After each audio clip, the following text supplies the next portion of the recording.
With that, I'm going to turn it over to Drishti's founder and CEO and our moderator for the next hour, Dr. Prasad Akella.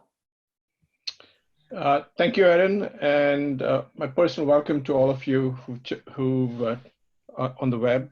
Thanks for taking the time to spend this hour with us. Our world has spun around in a completely unexpected manner over the last few weeks, and every one of us would have scoffed if we had been told that we're working from home, that millions of people would be out of work, millions would be sick, and hundreds of thousands would be dead.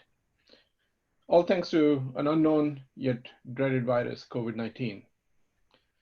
COVID's also spun the world of manufacturing upside down, presenting us with some new challenges and exacerbating existing challenges that we've already had to deal with, all at a scale we've never dealt with before. Challenges that I like to think of as forcing us to think differently. And as Rory Gamble, the president of the UAW, said on Monday, as American manufacturing goes, so goes the American economy.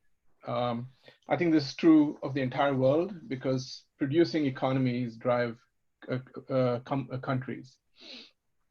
I'm very excited to have a panel of manufacturing experts and leaders here with us today to help dig through some of the questions that we're framing for ourselves and to explore ways in which manufacturing needs to get back on its feet, including what measures some of these folks are taking in their own firms. But first, let me make some introductions and get this conversation going. Left to right on my screen, we've got Ankit Dhanadia. Ankit is with Edwards Life Sciences, a leader in fighting cardiovascular diseases. Ankit leads the Digital Innovation Lab under the Digital Transformation Group.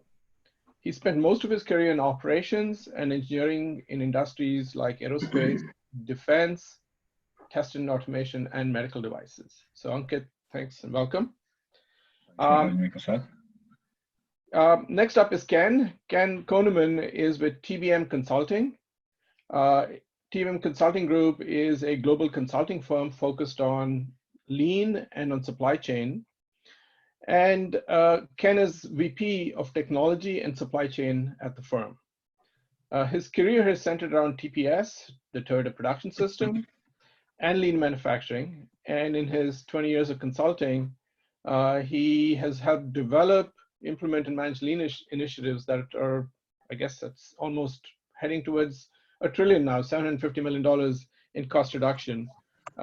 And finally, to my right, so welcome, Ken. Thank you. To my right here is Mike Dwaron, and Mike is with Flex, one of the giants in electronics manufacturing. Mike serves as CTO of the Worldwide Advanced Manufacturing Engineering Group. And he's, as part of that role, he's also responsible for global excellence, business excellence, as well as worldwide quality. Welcome, Mike. Thank you. Good. When we got this webinar going, we talked about Zoom for the assembly line. This notion that somehow what we are doing today, sitting thousands of miles apart, yet getting our jobs done, can also be done on the manufacturing floor. However, as we started chatting about this, we realized that in addition to thinking about these remote, accessing these lines in a remote manner, we also need to think more broadly about what's going on and to see how we sort these things out globally. So I'm just going to get the conversation going here, and to help us do that, Ken, I'm going to start with you. Okay. You talk to many customers, and can you give us a sense of a bigger picture across all these clients, what you see happening today, 3 months from now, 6 months from now, and maybe if you're so bold as to say it, even 3 years from now? Well, obviously, if I had a great crystal ball, I'd leverage it to make a lot of money and figure out and be really rich, go from there. But that being said, look, we're at a very interesting time right now for manufacturing and supply chain, distribution companies. And if you looked at what has happened, to me, I think one of the big questions we see people asking is, what is the new norm? And that, while it's kind of cliche, that new norm takes on a lot of different variables. One is, what is the new norm around demand? Think about, for example, hand sanitizer, disinfectant wipes, things of that nature that most people, well, I can tell you I'm one of them. I used to watch people get on airplanes and before and take out their disinfectant wipes right down the tray tables, the lights, everything that they touched. And I used to kind of chuckle, quite frankly. Now that's going to become normal for us, right? So their demand's gone way up. You look at toilet paper, and I believe that at some point here, people are going to wake up and go, oh my gosh, we've got 6 months of toilet paper stuffed in our house somewhere. So unless we ask our kids to go out and start TPing in the neighborhood, we're probably going to see a drop of toilet paper demand go down for a short period of time, and then it'll come back up to the normal. So, I think there's things around demand for people who are running. For companies that are not and just going to start running, there's a whole series of questions right now. One is, how fast are your customers going to come back online? In what states are they going to be in, or what countries, and what's the access, and what are the regulations that are going to be put in place for bringing back online? You start to think about how we're going to start up our facilities. How are we going to bring in our people and make sure that they're safe? We provide a safe working environment given this new challenge. You think about our supply base. So what suppliers do we have? Where are we at? Where are they going to ramp up, et cetera? So there's a lot of open questions in the short term that I think are going to require organizations to be very quick, nimble, flexible, and change, I'll call some of the traditional business processes. One of those being sales and operations planning. Sales and operation planning once a month is not going to cut it in the short term, right? Thinking a little bit longer term, and even short term, the use of technology. Technology will become more prevalent. We're all getting used to working remotely. You think about now being able to use things and tools with video capabilities similar to Drishti, others where I can now start to observe what's going on in my processes. That's going to be coming to light. I think this is going to start to leverage, as we were talking the other day, Prasad, that this is going to be kind of a jumpstart for leveraging technology even more within our businesses. So the other piece of this that I'll add and then finish is I think that what we're going to find is companies are going to start thinking about packages of work. In other words, you're going to start looking at things that you do, or you're going to break them down into packages of work, be that machining, subassembly, assembly. How much of that really needs to be integrated? How much of that needs to be distributed across the supply chain in different geographies with different suppliers to help minimize risk? And I think that by taking that approach of looking at packages of work, you're going to start to create flexibility and speed without having just to add a bunch of inventory to cover off the risk.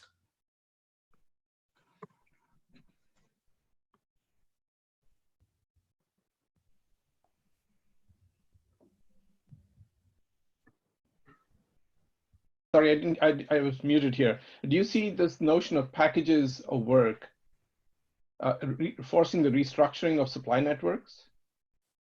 I see it as being a tool to help think about how to restructure your network. I'm not sure it would say it would force you to. Mm-hmm. I think what's forcing us to is the need to manage risk that are more than just, if you think about supply chain, the way we used to think about it up until kind of the tariffs and trade wars came in, most of it was about cost and service, right? I think there's a third dimension now that's going to start coming into play where risk around geopolitical, natural disasters, I'll call them, acts of nature, such as COVID, are going to make us think differently about supply chains and the risk and how do we manage those risks. One opportunity is just throw a bunch of inventory out there, but I'll be honest with you, that's not going to be your final answer because you only have so much cash available to you as a business. Yep. So I think there's things that are going to happen there, and there's a lot of work we're going to have to do behind the scenes to make packages of work, define them, capture the standard work around that, be able to transfer that, train somebody up somewhere else, bring them on board very quickly, and be able to validate that they're actually doing that work correctly. Got it. I think you had some couple of concepts I'm hoping will pick up in the thread here. So Mike, maybe if I can pivot over to you. You've got, as I recall, something like 100 operations around the world, Flex does. And as you sort of look at the situation and take this notion of risk and adapting to this new world, can you give us a sense of, what you're looking at and how you've gone about using technology in addressing that? Yeah, sure, Prasad. Yeah, we've got a little over 105, maybe 106 factories worldwide in 35 countries. So with almost 200,000 employees, we took this situation pretty serious. Early in January, really no one was thinking that this was going to be such a devastating effect of this virus. But we had some experience with things like SARS and Ebola and some other things that we had to deal with in the past. So we had some playbooks and as a starting point, but it clearly was just a starting point. Our initial plan was really to focus on China. China being the biggest problem at the time and the one that most people were worried about. We have over 17 sites there, 40,000 employees in China alone. That was most critical that we protect our employees first. So, first thing we did, although we weren't seeing a global pandemic, was sort of to lock down China sites. And as Wuhan started to shut down and the Chinese New Year was coming to, through at that time, it gave us some time to mobilize. We saw the hotspots and we immediately shut down people going back into the factories coming out of the Chinese New Year. And the crisis management team was put in place. We acquired lots of PPE equipment and temperature scanners all over the world, and very robust on bringing people back into the factories. And if they were in a hotspot, we told them not to come back. If they were not, then they could. But we temperature scanned everyone. We also temperature scanned prior to getting on the bus. So, in China, we do a lot of mass transportation with buses, right? So we would test and monitor their temperature before they got on the bus and before they got into the factory. There was a lot of that. I mean, we've done over 6 million scans already, just in people coming into our factories. So it's quite prolific, right? But from a technology perspective, it's the usual suspects. We definitely are starting to exercise things like the bird's eye view with Dristi to kind of come in there and say, how can I connect to the plant without having to physically be there? Because, a lot of our IDL were in lockdown, and if you didn't have to be in a factory, you weren't. And we're still in that case today. And I'm sitting here in Austin, Texas as a result of that. Got it. Yeah, I think these playbooks are increasingly becoming the norm. Lear had a 62-page document that they published in terms of how do you run this plant in this new world, everything from visual signage to separation to plexiglass between people to shifting when people come in and go out when they take their breaks. It just seems like you're going to reconstruct how that plant has evolved over the last 100 years in a slightly different way. Yeah, when we get into the training concepts that you have later, I can walk you through some of our playbook around the things we've done in factories, if that's of any interest. Beautiful. That'd be fantastic. So, Ankit, you're sitting in a hotbed, the medical device business. I mean, it's in the news. Every time I turn on CNN, everything is about, ventilators and PPE and all that kind of stuff. From all I've read and seen, it feels like the industry so the demand has gone through the roof. You guys are running and scrambling, trying to take care of these millions of sick people around the world. Can you give us a sense of what's going on in the industry and what's going on in Edwards and what's changed? So like piggybacking off on kind of what Mike and Ken were alluding to. So when you talk about packets of work and how the supply chain is evolving. So if you traditionally look at supply chain, it's always been the long chain supply chain, right? Where we have relied on single point of failures and we have adopted to them and we've kind of, all eggs in one basket. Now we are moving on to an end-to-end digital supply chain where we are truly believing in the pull systems and how that business process innovation that may or may not have been dependent on digital is kind of getting into that realm of reality where you have connected workers, you have connected lines, and you have connected vendors. So from a med devices perspective, again, from we deal in heart valves, and from a heart valve perspective, those surgeries are on a decline right now because the number one focus for the industry and the hospitals is to take care of the COVID patients. But as we come out of this COVID situation and the elective surgeries come back ramping up, I think what we are doing is we continue to manufacture, right? Because we fall into that exception bucket. And like Mike alluded to, right, all the 6-7 sites we have across the globe, we are doing the same thing, temperature monitoring, make sure that our workforce is protected and our number one priority. And as we build up and ramp up on getting finished goods, they may not be seeing a surge in demand today, but as soon as we get out of COVID, that's going to start happening. We are ready and prepared. And then also, we started on our digital transformation journey about a couple of years ago from an Edwards perspective. And you'll hear people say this, that digital transformation is not hard. It's the people's mindset that lives in that old era of my comfort zone and it works for me. If it ain't broken, why should I disturb it? I think that's the difficult, challenging piece of it. So coming out of COVID, I think the biggest change we're going to see, and when you talk about the new norm, it's the mentality and the philosophy of people changing, where they're going to start understanding that in terms of knowledge sharing, lessons learned repository, and then the intelligence of data that comes to us, and how do we kind of change our behavioral issues to adopt to new technologies. Yeah, I mean, if I just think about that, I was reading about Zoom, and they were saying that the number of daily participants has increased by a factor of 30x. So they've gone from 10 million daily users to 300 million daily users, some number, there's some discussion on the web in terms of units account and all of that. But what struck me in that is, like, literally in a 6-week period, we've seen a 30x adoption curve. And, absolutely.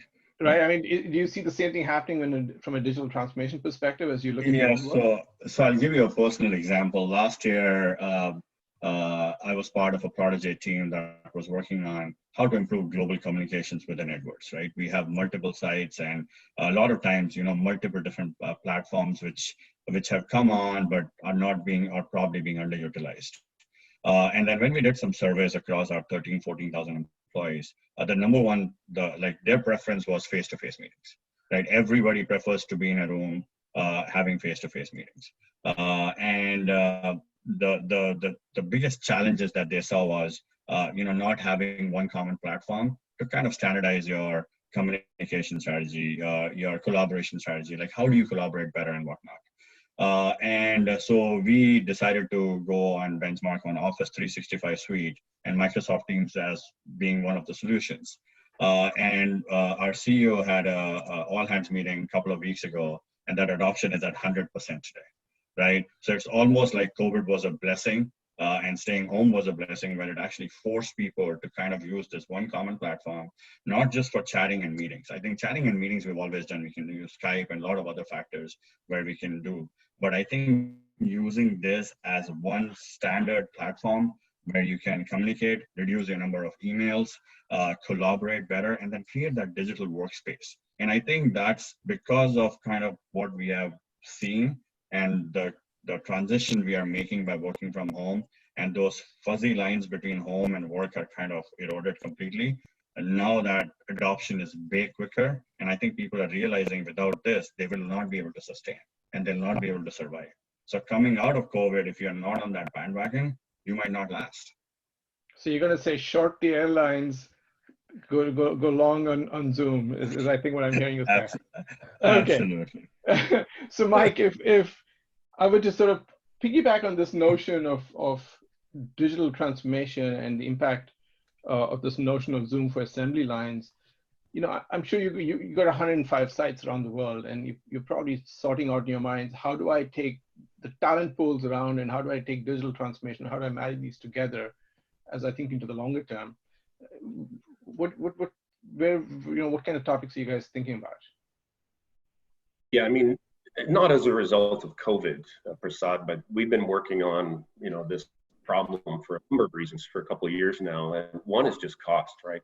When you have, some central groups like in San Jose and in Texas here, and you're trying to factories worldwide in 35 countries, it's just not feasible to throw an engineer on a plane every time there's a problem in Singapore or Malaysia or anywhere in China. It's just, it becomes very costly. And as you know, our customers aren't picking up any of that cost. So, and Ken, you as a consultant, that comes right out of your back pocket, right? So, that kind of thing has always been in my mind as being a very big priority for us to come up with a better way of doing things. And Zoom's taken off, but there's other tools.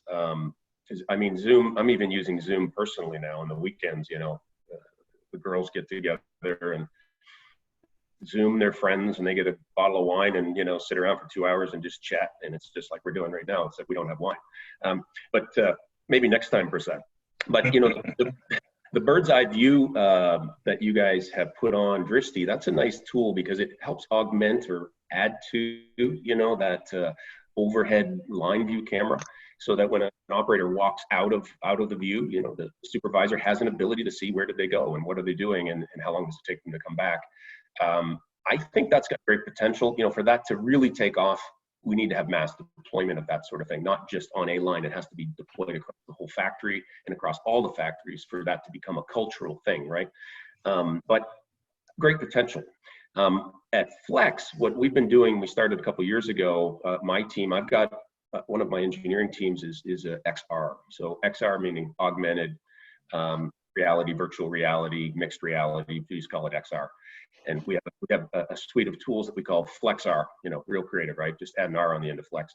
And so what we did was we looked at the market and said, look, there are some remote assistance tools out there, but boy, you take a look at them and they cost a ton of money to actually deploy globally, especially with a company our size. So we got our IT group involved and we developed our own FlexR tool.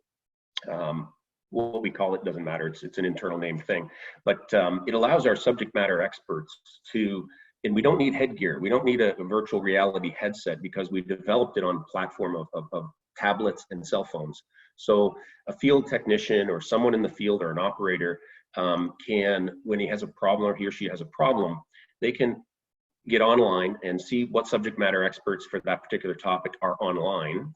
Then they can turn on the application and with their camera, they can look at the problem, whether that problem is a circuit board or a production line machine or even a factory floor. The remotely assisted expert or subject matter expert can actually see on their screen what they're seeing.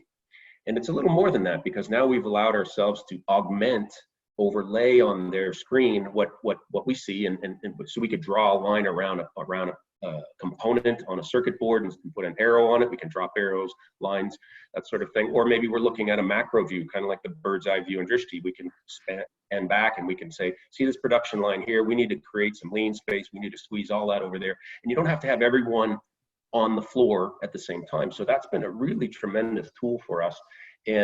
But we had just wrote it in the last couple of years, gone through a few proof of concepts, and between Drishti's bird's eye view and this, we're kind of using them in different ways.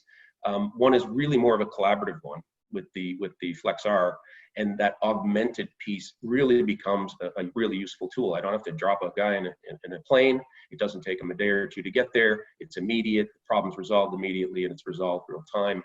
And you can actually share documents within that space as well. I can connect the document, drop it on for the operator, and they can pull it down.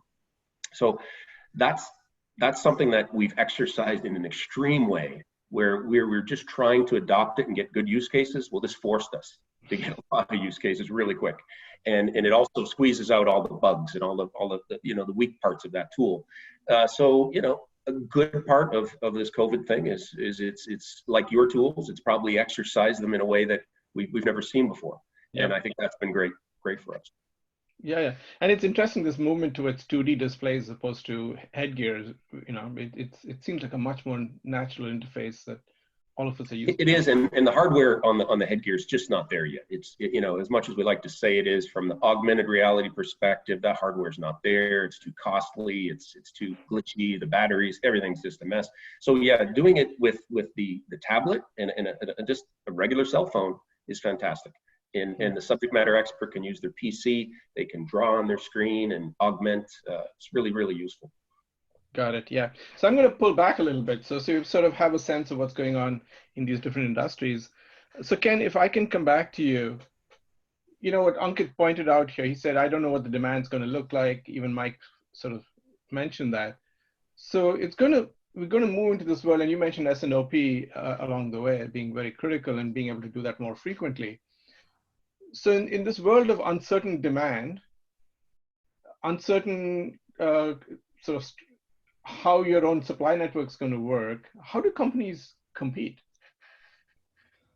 Well, so before we jump there, I just want to build on something Mike said real quick, and Ankit were talking about as well. This whole concept of using all the capabilities of technology today, from video to augmented reality, et cetera, I think this is going to be a huge breakthrough coming out of this for manufacturing and distribution operations, right? Because if you step back and think about it, a lot of the tools that we've had in the past basically just told you they were dashboard tools, right? I had a plan, did I meet the plan or not?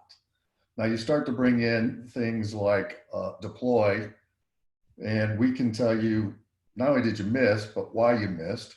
I combine that with IIoT data that's coming off of the sensors off the machine with a Drishti type of product that's a video of the machine or the conveyor where jams are happening. You actually can now tie data with video and have remote teams start to work on this together to develop action plans that everybody's aligned on. So I think I see this going forward as a huge opportunity to really take advantage and deal with the cost side of this, but also just the speed of resolution of issues in our businesses.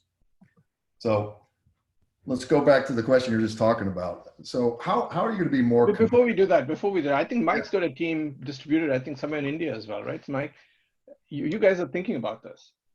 Yeah, I've got what we call a Global Business Services or GBS group in India, some in Pune and Chennai, about 850 engineers that report into my team. But we've also got GBS guys that report into the supply chain guys and various other groups, IT guys within our organization. And they're all engaged in many aspects of this. Some are analyzing hours and hours of data, of Drishti videos, and trying to make sense of the cycle times and where we can go to the next level with that. Others I have doing simulations. So we have simulation software that we're using much more than ever. And to your point, Ken, you're seeing these technologies sort of converge where we simulate a production line.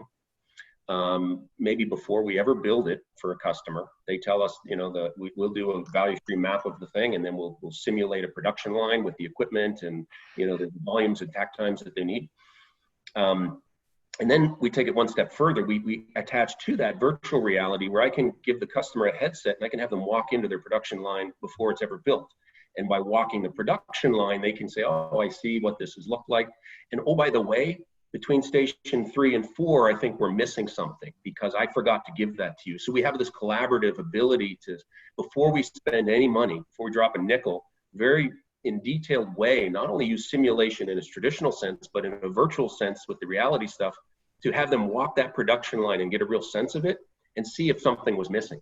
And it's been a real big win for us. And all of that data, to your point, Prasad, it's a lot of data, and we have our GBS guys in India that are analyzing and chunking through a lot of that for us. Yes.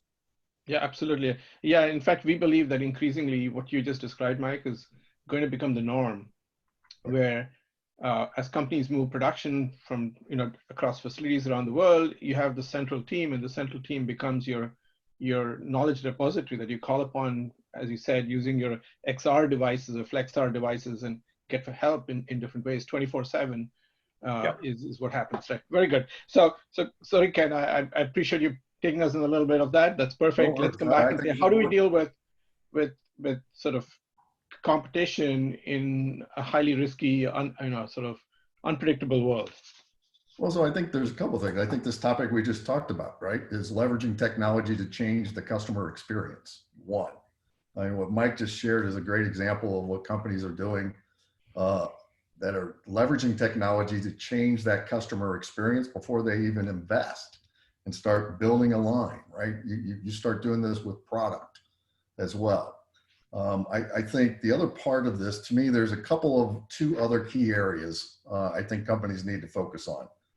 One is building this visibility across the supply chain, right? And there's this concept of the digital thread that's been floating around, and a lot of it's tied to the digital thread of the product.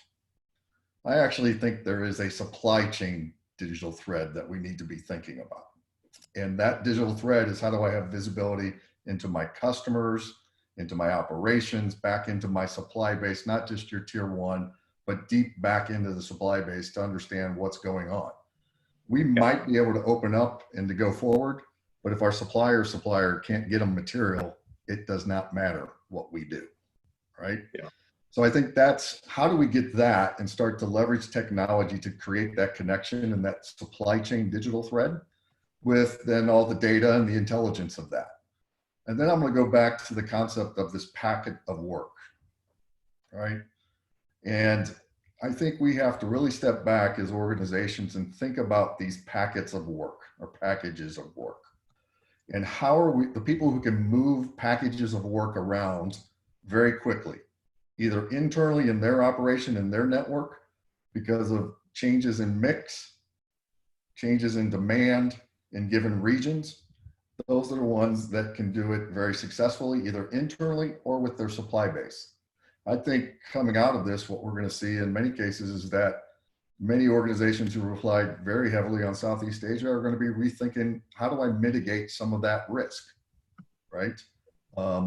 We got started thinking about this with the tariffs, but now COVID is just, shall we say, piled on to the situation, and thinking about how we can quickly and efficiently move packages of work.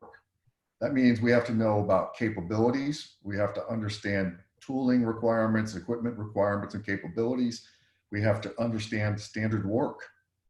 And what is that standard work? And how do I quickly take and move that package, transfer it over, get people trained to that standard work and ramped up to full run rate very quickly? That's what competitive is going to be, right? We kind of talked about this the other day. I think competitiveness, those are kind of tools and ways to get after it. It's around flexibility, resilience, and robustness, to steal a few words we used the other day. Yeah, it's interesting you talk about this notion of packets of work. This is exactly the way the ARPANET was designed. Idea is any node in the network goes down, the packet still makes it to the other side. And this notion of having potentially multiple suppliers in your supply base who can get stuff done so that you can still be resilient and deliver the product to the customer in a timely and cost-effective manner is absolutely central. You used this note, talked about digital thread. It's interesting, most companies, and I suspect Mike's company is a great example of that, if you ask them to look at their bill of material, they probably know down to the third decimal place what a resistor or any one of those components costs. But if you think about the bill of process, there's a lot more ambiguity in that. And I think what you're really saying, this notion of, I think you call it the supply digital thread, you're really pushing forward this notion of keeping track of your bill of process up and down your supply chain. Am I interpreting that correctly? Yes. And Absolutely. I mean, it's not only, sorry, Mike, it's not only just, it's getting to what processes, how long, key critical to quality aspects, lead times, things of that nature, but also understanding what goes into this. So let's take a simple component. What goes into that component? We have a customer we just spoke with yesterday where they're having issues with throughput because of the quality of their input, the raw materials that are coming in. And so when you start to think about how do I gain efficiencies, how do I operate effectively across the supply chain, I have to start leveraging that back into all that level of detail. Mm-hmm. Mm-hmm. Mike, you're going to add something there? No, it just struck me as Ken was talking, when you talk about a digital thread associated with the supply chain, I think there's going to be tremendous opportunities in blockchain on supply chain, and looking at the whole supply chain right back to the material side as the supply comes forward. I saw a unique study that Siemens did recently on a supply chain for, I think it was something simple like a potato chip company, right? Where they went back to the potatoes being grown on the farm, and they've got data at every step of the way in blockchain technology to both predict and to have that traceability and visibility for every aspect of quality and delivery and time. I think blockchain's got a tremendous potential here, and I just don't know who's gonna be the first to take a chunk and bite that off. Maybe you can do that, Ken.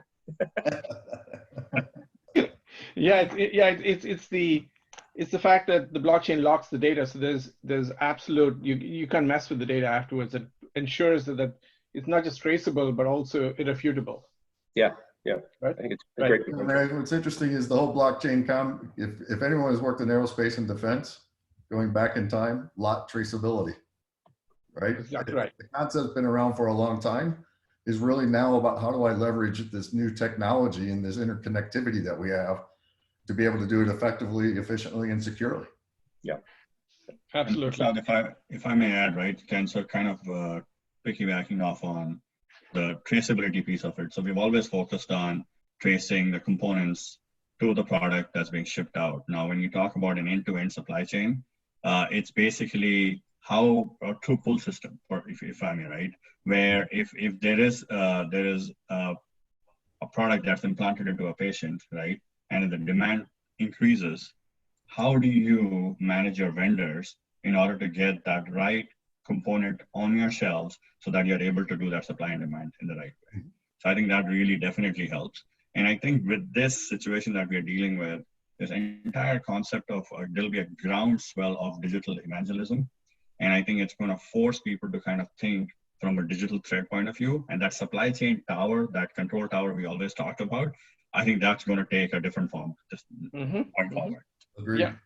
So let's move from digital to people, because I think, Ankit, you said that earlier, it is human behavior that ultimately gates the progress of technology.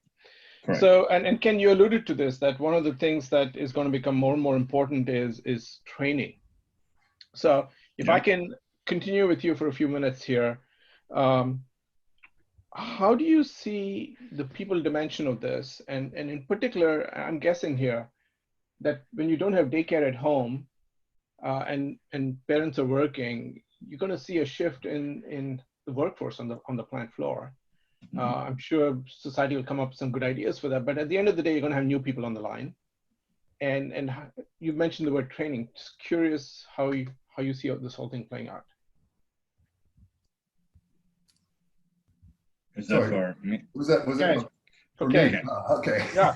This is sitting as I mean, you're sitting and looking at all of this across industries, right? We're going to find training is going to become more and more critical, right? And the need to have flexibility to move things around, particularly in the short term here, to deal with changes in mix of product, how things are going to launch in different countries, in different states, in different counties.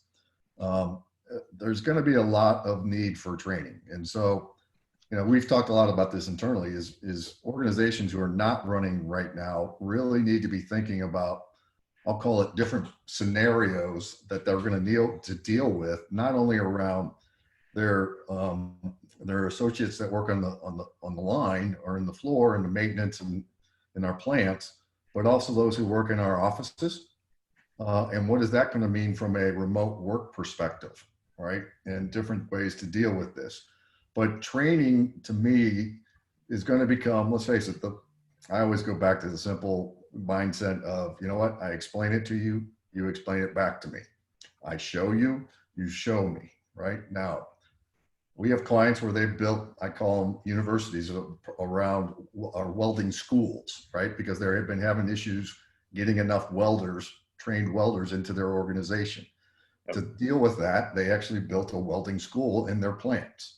Now, it required people to come and be there physically to watch. But if you look at the new video technologies that we have, similar to what you're looking, we have with Drishti and other things, there are tools now where I can actually do that, leverage someone who is remote and not actually have to have them there right on site watching exactly every single move. Video will help to do that as well. I think you start to tie standard work with video, you now have a tool to show people. And then obviously using Drishti, you have a way to validate that they're following the standard work before we even put them out on the line. So I think we're going to find that training has become a big deal because people are either not going to come back to work because their schools aren't open, they're afraid to come back to work because of health issues, or quite frankly, as we've seen in some cases, well, there's two cases. One is they went and got a job somewhere else. They got furloughed. They went to Amazon, Walmart.com. They went to the grocery store because they needed to work to live. Combine that with another scenario, which we've seen in some cases, with a couple of people and organizations we know, people aren't coming back because they're getting more money working on unemployment than being on unemployment. So unemployment is paying them better. Why would they come back to work where they're getting the extra $600? And that's the challenges we as manufacturing leaders are going to be facing going forward here in the short term. Yep. It's interesting. It's really not that different than, the Peloton or the golfing product that we've seen for several years. You stand there, it has a video of you, taking a crack at the ball and tries to help correct it. It's the same thing. I can see your welding school idea. We've got Japanese customers and they tell us that they're going through a generational shift there. Mm-hmm. And there's this notion of a takumi, the master craftsman, right? And so the question they ask us is, how do I take the knowledge of the takumi and make it available to the younger generation that's coming into the plant? And I think that's fundamentally the notion of training schools or universities, as you called them a minute ago. So I think you're absolutely correct. We'll see more of that. Mike, maybe I can ask you and then Ankit, what you guys are doing in the space around training and trying to take care of this generational shift and using digital technologies to speed up training, because the faster you train your people, the more you get out on the lines, right? The safer they are. Yeah, for sure. And when you talk about really expensive equipment like a surface mount technology line or some robot, training people on it becomes a premium over the people that want to use it for production. And you have engineers freaking out. Why is there half of the shift being taken for training when I need to produce and that sort of thing?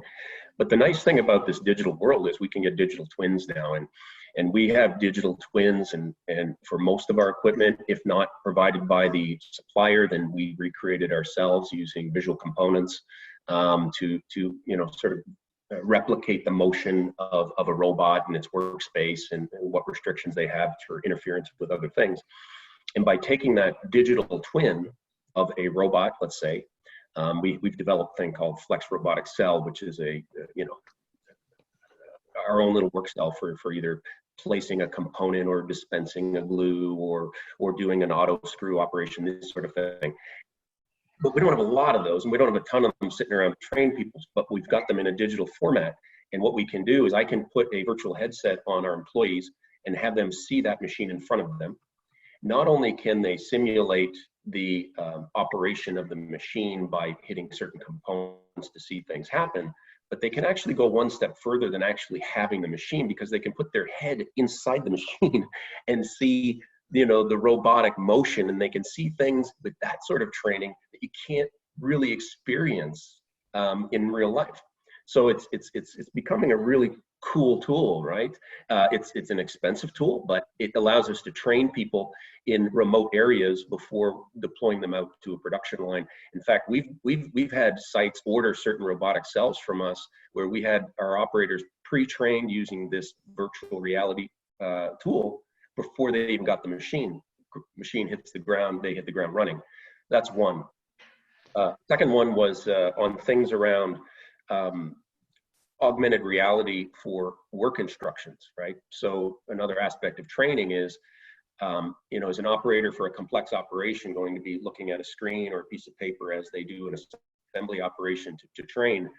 And what we've been developing is an augmented reality, which is basically what? It's an overlay in terms of their field of view. So you imagine the glasses, they're doing their operation, and overlaid in their operation tells them what to do next, right? It says, and they see the little overlay operation to say, put this part here, and it might have a pull down menu to get some more instructions. And so we're toying with that. That one's not ready for prime time like our remote access tool, but I see that as being a very valuable tool once some of the hardware becomes more affordable, and that and then the software becomes a little more robust. But we're already there with FlexR remote assistance, and no one thought we would be, and it's everyone's deploying it now, and I have no doubt that we'll get there really quick with this work instruction as well. Yeah, it's interesting how central standard work is to For sure, this yeah. whole thing. The notion of standard work is so critical, and this is what we try and communicate to our customers: is you got to get your standard work sorted out. You got to get good at that. Then productivity, quality, everything comes for free. And just that maniac focus on standard work is critical. I completely agree. Ankit, what are you guys doing? So I'll step back a little bit, kind of how we have traditionally done things. So if you look at traditional manufacturing and how we train employees, it's always been relying on proximity, right? If I'm an assembler, I'm having an issue, can I call my master trainer to come in and show me how it's really done, right? If you look at a lean line, right, how you make a line lean and balance it. I mean, you've seen MEs and QEs go on the line, take videos, hours and hours of videos, and going and sitting back in a room and analyzing that video to see, okay, who was the best and who was the worst and what good looks like, right? And then if you look at how we're going to change going in the next, once we are out of COVID, the lift and shift has to be expedited, right? And for us to go do that, we'll have to make sure that training, right, the speed of training and the validation of training. If you go ask traditional legacy HRs, right, the biggest challenge they face is legacy employees are always grandfathered in, and they really don't have a way of validating that whether their training was, at a certain level or at par level. So now onboarding of new employees will be the same thing. Like with COVID, post-COVID, some of the employees might not come back. Some of your SMEs, like who were single point of failures, may not come back depending on the situation they're dealing with.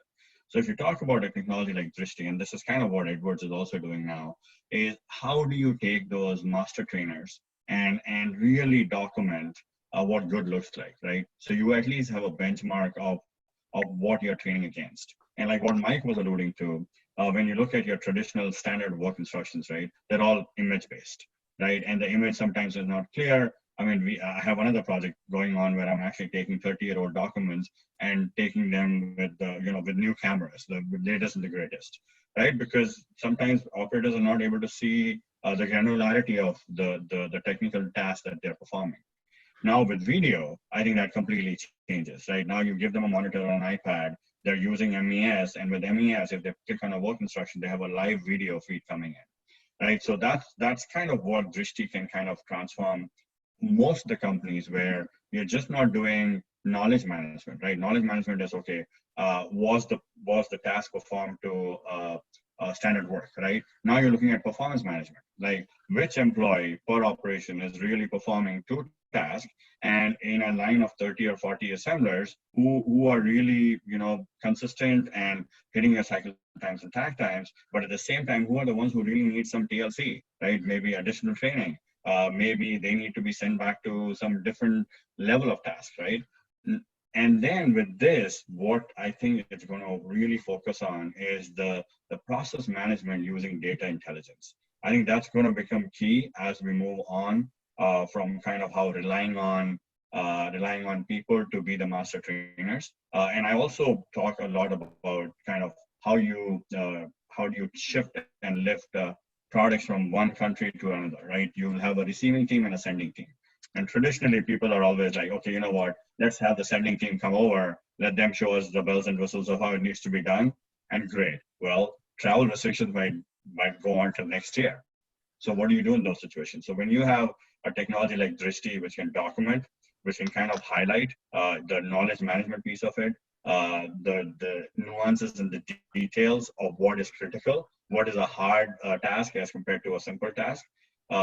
Those packets, like what Ken says, those packets of information, if they can be transferred over, those lift and shift and global transfers will become much easier and much simpler. Got it. Yeah, it's interesting, this notion of a video SOP, because just the richness of the video SOP, and we've stumbled on that because we've had to annotate video to train our own neural networks, and we realized how powerful it is. So if you look at your lift and shift as an example, if I'm moving it from country A to country B, Chinese instructions to Vietnamese instructions, or Vietnamese to Chinese, or English to Chinese, video is a language. I mean, you don't even need to translate anything because all of us know how to interpret it right off the bat. And It almost reminds me of back in the day at GM Research. We actually had a ton of research 20, 30, 40 years ago, trying to translate language because you had to produce car maintenance manuals in 50 languages. And now if you had video instead, you just shoot video and have video blogs or equivalent of a video book, you flip through and see what's going on like you do on YouTube. How do I fix this? How do I, as you work in your cars, Mike, how do I reconstruct some part of it? It's 14 guys around the world have probably done it, and they tell you what to do. So I'm looking at the clock here.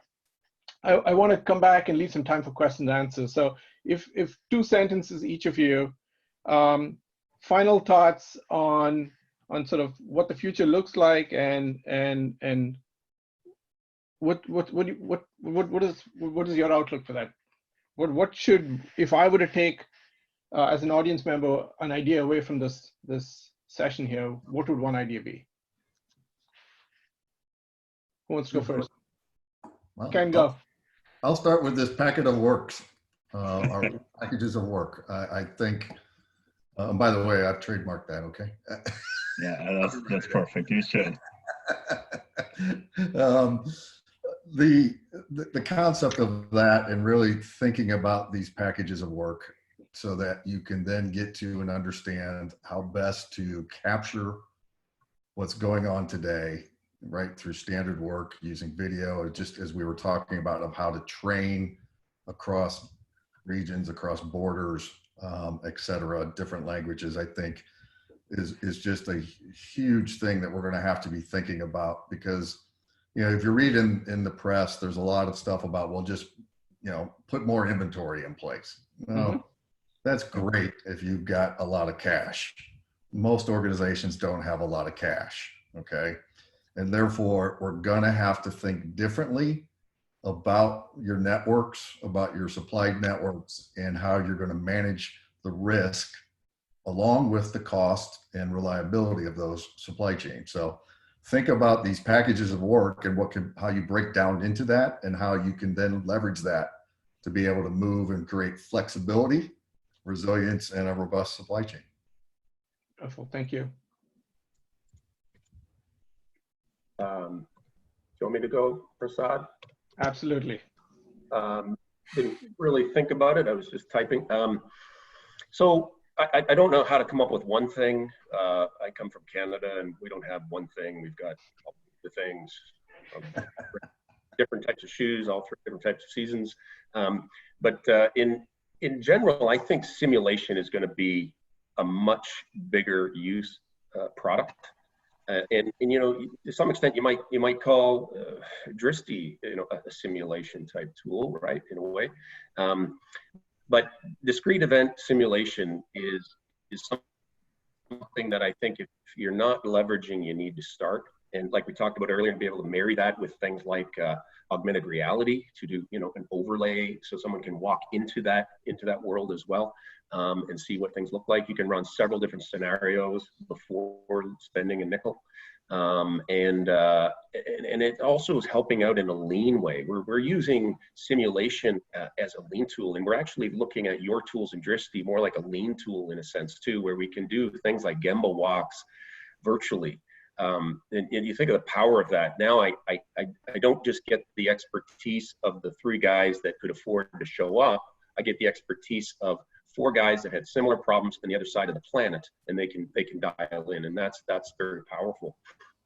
I think 3D printing is going to be a much more valuable tool. I mean, you know, we at Flex, we not only manufacture 3D printing for a number of companies, but we also use it in production for prototyping tools, small volumes, things like that. And another thing that came out of this COVID problem was our ability or our need, you know, necessity is the mother of invention. We had to 3D print a whole lot of stuff that our supply chain couldn't provide us, or we couldn't get to a supplier for a tool or a jig. And we've really exercised that technology in a unique way. We're using things like the HP multi-jet fusion, which can actually nest in 3D several parts and print them all at once. And that's very powerful. So getting that learning curve behind us as both a manufacturer of 3D printers as well as a user of 3D printing, this unfortunate COVID situation has caused us a massive learning curve there. to our benefit. And I think we're going to be leveraging that far more in the future, just because we've learned very fast how to use that. I think those remote access tools we talked about in like Zoom type in manufacturing, definitely going to be very powerful. We're already using it both with our tool and with the bird's eye view with Drishti. Not just for the technology reasons, but also just saving money, right? You know, like I said, allowing global participation of people in Kaizens or collaboration or consulting. It just saves a ton of money when I don't have to drop someone on a plane in a hotel. You know, my father's rolling in his grave when he sees that, you know, it costs $400 a night in a hotel. It just, you know, just doesn't make sense.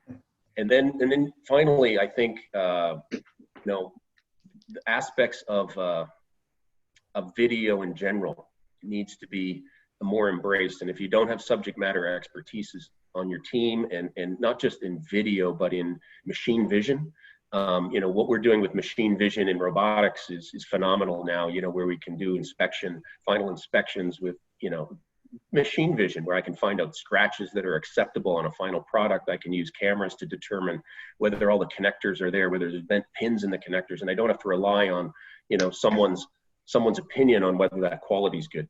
All of those things wrapped up are sort of that digital I 4.0 guideline that I'd offer. Beautiful. I know why you have 4 pairs of shoes at home. For the 4 seasons. Okay, Yeah. if I can hold you to a minute, please. Yeah, so I think a couple of things. The base foundation is going to be data, having the right data, having clean data, and then intelligent data would be key, so that I think the decision making we can solve, resolve, and dissolve all at the same time using that data. Having virtualization and live streaming tools are definitely going to be cost effective and increase efficiency and throughput when we're doing troubleshooting or transfers of products across the globe. I think the interpolability between people, equipment, and applications is definitely going to be, we would be needed to be more flexible and agile for sure. And then as we ramp up, I think that lift and shift would definitely need that minimal viable product or a solution approach, where you can kind of use your digital innovation lab or something to kind of try out a concept rather than spending gazillions of dollars to go adopt a platform and then realizing that you only solved 20% of your problems and 80% are still out there. So. Beautiful. Beautiful. We've got a very active set of questions in the last minute here. Let me pick one up. I'm seeing Sanjay asks, how do you envision reducing the number of staff coming on site with or without Drishti, and any examples of how this is going to be adapted by the unions? So how do you reduce the number of, I think one of you spoke about indirect labor on the floor, beyond the direct labor, and how do you reduce that, and what's the union's response, I think is the question I'm hearing here. Yeah, I don't know who the question is to, but I can offer one aspect there.